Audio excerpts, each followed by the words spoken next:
सभी दोस्तों को नमस्कार। स्वागत है एक बार फिर से मेरे एक नए ब्लॉग में। तो आज फिर से एक नए विद्यालय को जाने के लिए तैयार हो चुके हैं।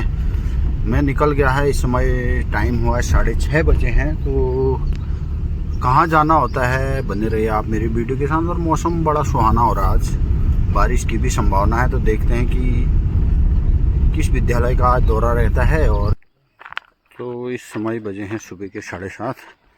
तो एक विद्यालय के करीब पहुंच रहे हैं। हम देखते हैं कि क्या व्यवस्थाएं हैं। 7:30 बजे उपस्थित हैं।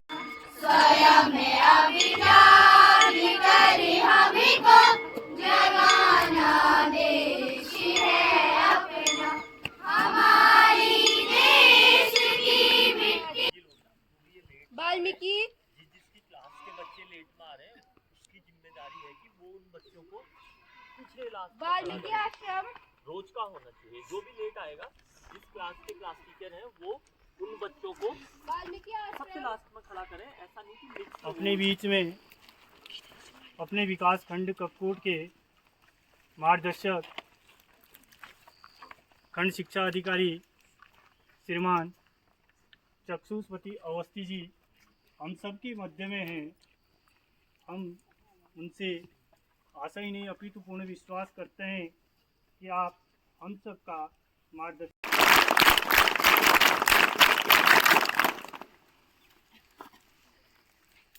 परम श्रद्धेय इस विद्यालय के संस्था अध्यक्ष समस्त विद्वान गुरुजनों का मैं वंदन करता हूं। आप सभी विद्यार्थियों को मैं बहुत बहुत आशीष वचन देता हूं। आज आपके विद्यालय में आने का सौभाग्य दूसरी बार मुझे प्राप्त हो रहा है। और मुझे यह कहते हुए कोई संकोच नहीं है कि राजकीय इंटर कॉलेज पोथिंग एक बहुत अच्छे विद्यालयों की सूची में हमारे अच्छे विद्यालयों की सूची में अंकित है। आप बहुत योग्य शिक्षकों के हाथों में हैं। और कि एक बच्चा है विवेकानंद में यहाँ से जाने के बाद टॉप कर रहा है। यानी कि जिस बच्चे की जड़ें मजबूत होंगी तो वो आगे बहुत तरक्की करेगा, बहुत प्रगति की ओर अग्रसर रहेगा। अब आपको करना क्या है? देखिए, शिक्षक तो प्रत्येक बच्चे को एक सी बातें बताते हैं, क्लास में सबके लिए एक समान व्याख्यान देते हैं, लेकिन एक बच्चा 40% नंबर लेकर के आता है और दूसरा बच्चा 90% नंबर लेके आता है। अब इसलिए मैं कहता हूं कि प्रभु ने तुमको कर दान किए, सब वांछित वस्तु प्रदान किए, तुम प्राप्त करो उनको न अहो, फिर है यह किसका दोष कहो। ये मैथिली शरण गुप्त जी की एक कविता थी। जब हम पढ़ते थे, आप ही की तरह मैंने भी जीआईसी किसी गवर्नमेंट इंटर कॉलेज से हाई स्कूल किया है और उसके बाद गवर्नमेंट इंटर कॉलेज से ही मैंने इंटरमीडिएट किया है। और उसके बाद हमारे जो गुरुजन होते हैं वो बहुत मेहनत से पढ़ाते हैं। क्या कारण है कि कोई बच्चा इतना आगे बढ़ जाता है, कोई उतनी तरक्की नहीं कर पाता है? कारण यही है कि जो हम यहाँ पर मेहनत करते हैं, आप घर पर जाकर कितना देते हैं। जिस अनुपात में आप घर पे मेहनत करेंगे, रिवीजन करेंगे, उस अनुपात में ही आपकी सफलता सुनिश्चित होगी। और गुरुजनों के लिए सभी बच्चे बराबर हैं, वे तन मन और धन से आपके साथ में हैं। लेकिन अंतर कहाँ पैदा होता है और ये अंतर कैसे बढ़ता जाता है? आपने देखा होगा, अंग्रेजी का एक लेटर वी होता है, वी। ये वी का सिरा यहाँ पर है, अभी आप सब यहीं पर हैं, लेकिन जैसे जैसे समय बढ़ेगा ये अंतर इस तरह से बड़ा होता जाता है, फैलता जाता है। कारण क्या है? अभी गर्मियों की छुट्टियां पड़ेंगी, कुछ बच्चे उसी तरह से अनुशासित होकर घर पर भी पढ़ेंगे और कुछ क्या करेंगे, जो इन्होंने कल जो बस्ता फेंका होगा एक कोने में रखा होगा, फिर 40 दिन की गर्मियों की छुट्टियों के बाद वही बस्ता उठा करके अगले बार यहाँ पे जुलाई में ले आएंगे। तो जो ऐसा करेगा तो वो अपना ही नुकसान कर रहा होगा। तो आपको करना क्या है? अपने जीवन का एक लक्ष्य बनाना है। मैं हमेशा कहता हूं कि जब तक हम एक लक्ष्य न बनाए तो हम कहीं नहीं पहुंचेंगे। इसमें विज्ञान के बच्चे होंगे। तो ये होता है कि भाई आपके प्रारंभिक बिंदु से अंतिम बिंदु के बीच की वास्तव जो दूरी है, न्यूनतम दूरी है ना। तो होना ये चाहिए कि हमने साल भर तो बहुत पढ़ाया आप लोगों को, लेकिन आपका अगर उपलब्धि स्तर कुछ नहीं है तो आपका क्या हो गया, विस्थापन तो शून्य हो गया, आपकी उपलब्धि क्या हो गई, शून्य हो गई, वर्क भी जीरो हो जाए, है ना। तो वर्क इज इक्वल टू क्या होता है, F into D, W is equal to F into D. Force displacement तो जीरो हो गया, तो आपका कुल कार्य क्या हो गया, शून्य हो गया। इसलिए आपकी उपलब्धि जितनी अधिक होगी उतना ही हम सफल होंगे और आप भी जीवन में सफल होंगे। और देखिए एक बात और है, हम कभी भी हारते नहीं है, या तो हम जीतते हैं या तो हम सीखते हैं, या तो हम जीतते हैं या तो हम सीखते हैं। तो मेरा आपको यही संबोधन है कि आप जिस तरह से यहाँ पर टाइम टेबल बना करके पढ़ाई करते हैं विद्यालय में कि प्रथम वादन ये, द्वितीय वादन ये, ऐसे करके अष्टम वादन ये, तो इसी तरह से कम 4 पीरियड का टाइम टेबल तो आप गर्मियों की छुट्टियों में बना ही सकते हो। यस और नो? मैं 8 पीरियड पढ़ने की बात नहीं कर रहा, लेकिन 4 पीरियड तो आप पढ़ सकते हो ना घर पे, उसी तरह से बिल्कुल बैठ करके पूरे निष्ठा और समर्पण के साथ। तो आप अपना, और मेरा गुरुजनों से यह आग्रह है कि इनको आप पर्याप्त गृह कार्य दीजिए। गृह कार्य को पता होना चाहिए, भाई आर्मी में ऑफिसर कैसे बनते हैं, टीचर कैसे बनते हैं, प्राइमरी का टीचर कैसे बनते हैं, हाई स्कूल इंटर में पढ़ाने वाले टीचर कैसे बनते हैं, डिग्री कॉलेज में पढ़ाने वाले टीचर कैसे बनते हैं, डॉक्टर बनने के लिए क्या करना होगा, है ना। इस तरह से तमाम जितने भी पेशे हैं, साइंटिस्ट बनने के लिए क्या करना होगा, एक आईएएस बनने के लिए क्या करना होगा, एक सफल किसान बनने के लिए क्या करना होगा, है ना। तो ये सब आप सोशल साइंस वाले ये प्रोजेक्ट दे सकते हैं, या कोई अन्य गुरुजी लोग भी ये प्रोजेक्ट दे सकते हैं। तो आप पूरा सर्वे करेंगे कि भाई कौन कौन से व्यवसाय हमारे गांव में लोग कर रहे हैं, उस व्यवसाय के लिए क्या क्या करना पड़ेगा। और एक बात मैं आपको बता दूं कि दूर के ढोल सुहावने होते हैं। अंग्रेजी में एक कहावत है कि the grass always looks greener on the other side. घास हमेशा दूसरी ओर हरी लगती है। हाँ, इसका मतलब बहुत अच्छा बताया इसने, इसके लिए क्लैपिंग करो भाई। क्या नाम है तुम्हारा? है नीमा गढ़िया। नीमा गढ़िया को मैं अपनी ओर से पुरस्कार दूंगा भाई।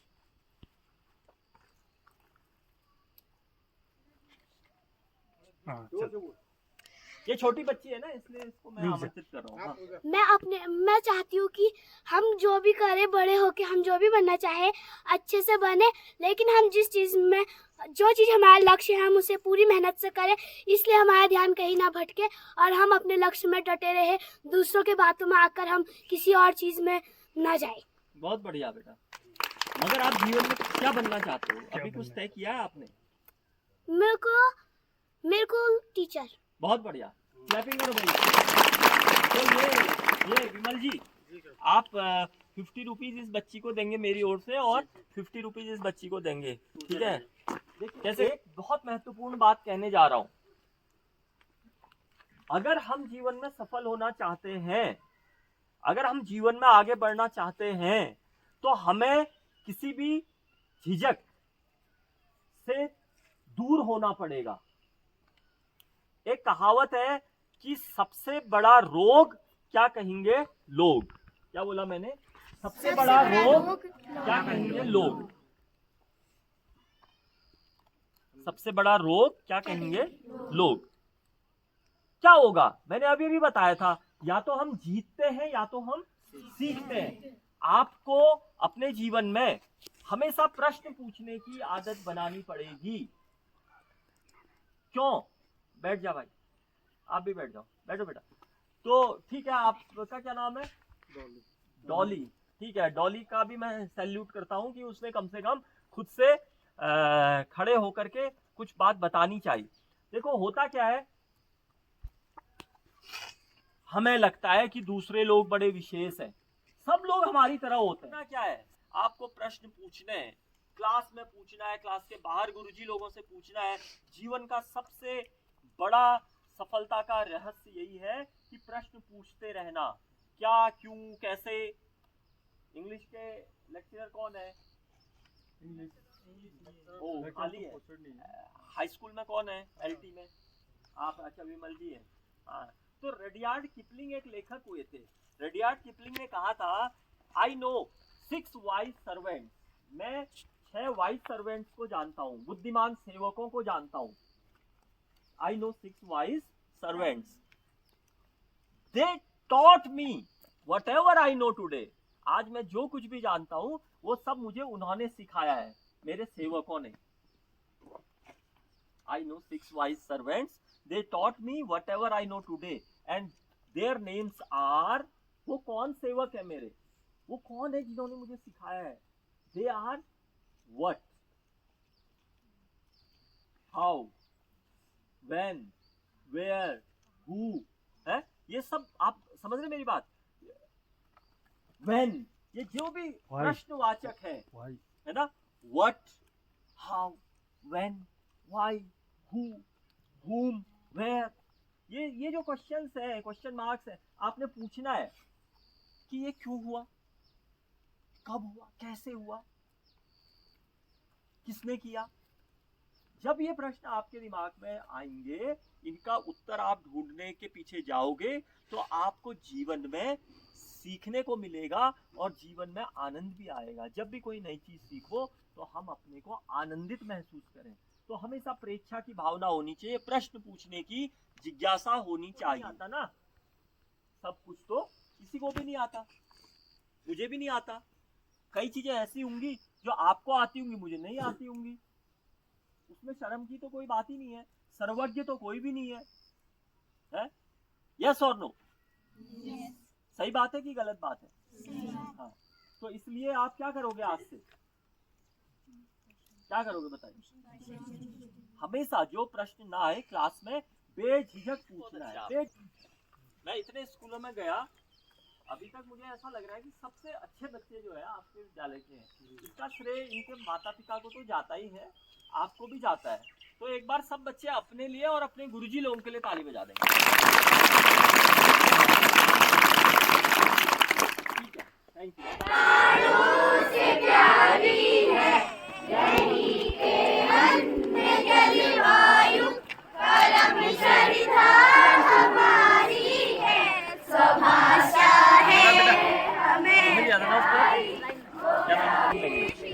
ये पूजा बिष्ट है, ये अपने बारे में बताएंगी कि ये कौन सी क्लास में पढ़ती हैं, क्या बनना चाहती हैं और क्यों बनना चाहती हैं, ये सब बताएंगी। जरा इनसे बात करेंगे हम। इनके क्लास टीचर कौन है? चंद्रागढ़िया। आई है मैडम आज? मैडम हाँ आइए। हाँ बोलो बेटा। मेरा नाम पूजा बिष्ट है, मैं कक्षा 8वीं की छात्रा हूँ। मुझे बड़े होकर टीचर विद्यालय का नाम भी बताओ। मेरे विद्यालय का नाम राजकीय इंटर कॉलेज पोथिंग है। पूरा नाम स्वर्गीय श्री मथुराधर जोशी राजकीय इंटर कॉलेज पोथिंग है। और मुझे बड़े होकर टीचर बनना पसंद है, क्योंकि मुझे मेरे टीचर ने बहुत कुछ सिखाया है। और वो मुझे जब से मैं 6 में आई थी, जब तक मैं प्राइमरी में थी तब तक मुझे उतना नहीं आता था और मुझे आगे से जाकर बोलने में बहुत अजीब लगता था।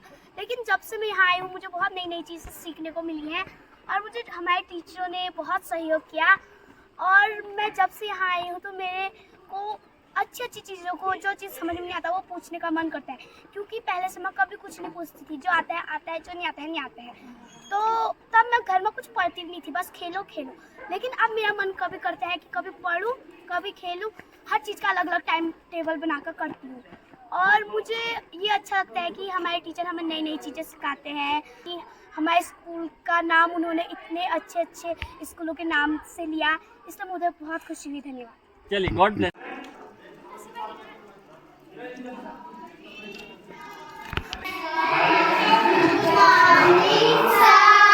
गुड मॉर्निंग, कैसे हैं आप लोग? क्या पढ़ते हो आप लोग?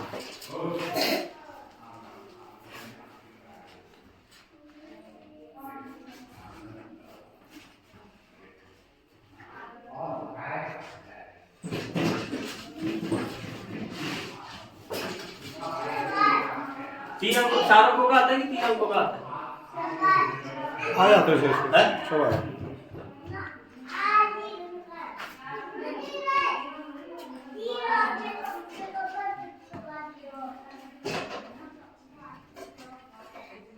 यह राजकीय प्राथमिक विद्यालय कोठी, अति सुंदर पेड़ पौधे यहाँ पर देवदार के।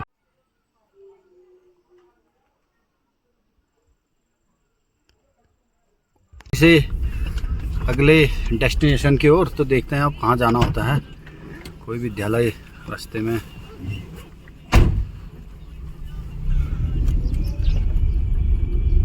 तो रास्ते में आते समय एक विद्यालय और मिला हमको, तो यहाँ पर जाते हैं। यहाँ पर देखते हैं कि क्या व्यवस्थाएं हैं क्या।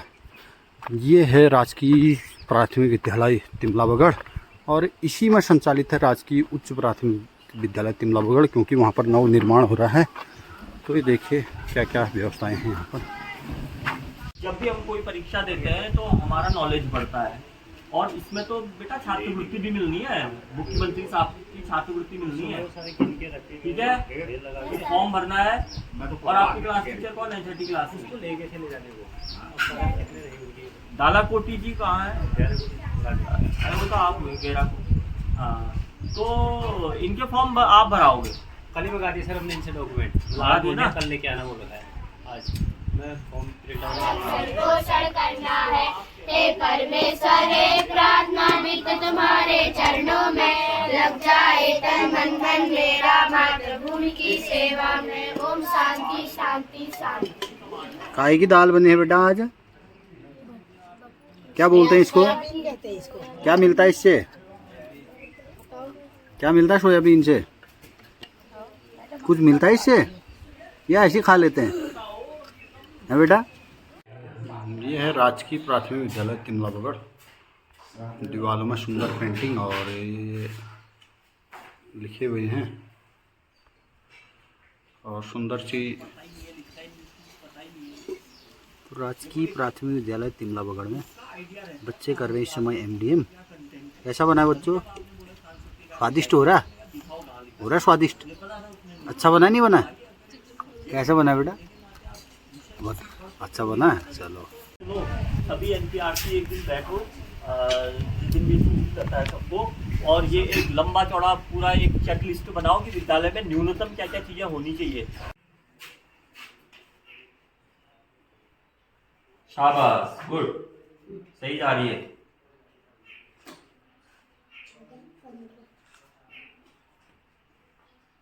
बहुत बढ़िया बेटा, वेरी गुड। ताली बजाओ ताली।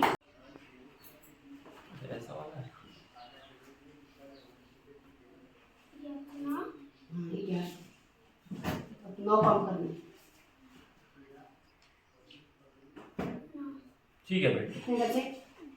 क्या नाम है इसका? मैडम तो ठीक पढ़ा रही है यार। मैडम इसका नाम क्या है? हर्षित सर। 9 का पढ़ा था। 9 का पढ़ा सुना।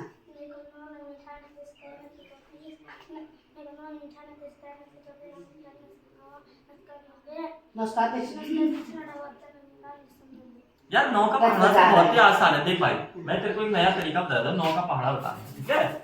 कुछ नहीं करना है। पहले तो तेरे को क्या लिखना है? पहले तो तेरे को यहाँ से लिखनी है उल्टी गिनती। उल्टी गिनती 9 के बाद क्या आएगा उल्टी में? 8। फिर क्या आएगा? फिर क्या आएगा?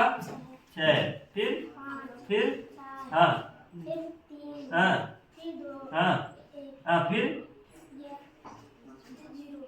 अब इसी को उल्टा करके लिख देना है। यहाँ से गिनती आती है, 0 के बाद क्या आता है?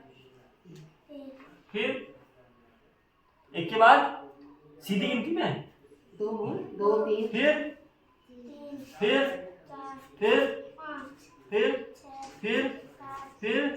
फिर हो गया पढ़ा 9 का। सरल है। एक नए विद्यालय में फिर पहुंच चुके हम। यह है राजकीय प्राथमिक विद्यालय खाईबगढ़। देखते हैं कि यहाँ क्या चल रहा है। लंबाई 12 मीटर है। लंबाई 12 मीटर। 12 मीटर और चौड़ाई 8 मीटर। चौड़ाई 8 मीटर। मीटर। तो इसका क्षेत्रफल निकाल के दीजिए। हाँ, क्षेत्रफल तुम कुछ निकाल दो। क्षेत्रफल का परिमाप अंग्रेजी की डिक्शनरी में सबसे पहला नाम किसका आएगा? क्या आएगा? बताओ बेटा, बताओ। अंग्रेजी की डिक्शनरी में सबसे पहला नाम किसका आएगा? यानी अल्फाबेट जो हम A to Z पढ़ते हैं ना, उसमें सबसे पहला नाम किसका आएगा? ए तो है ही नहीं। उसके बाद क्या आएगा? बी से कौन आएगा? भावेश। उसके बाद कौन आएगा?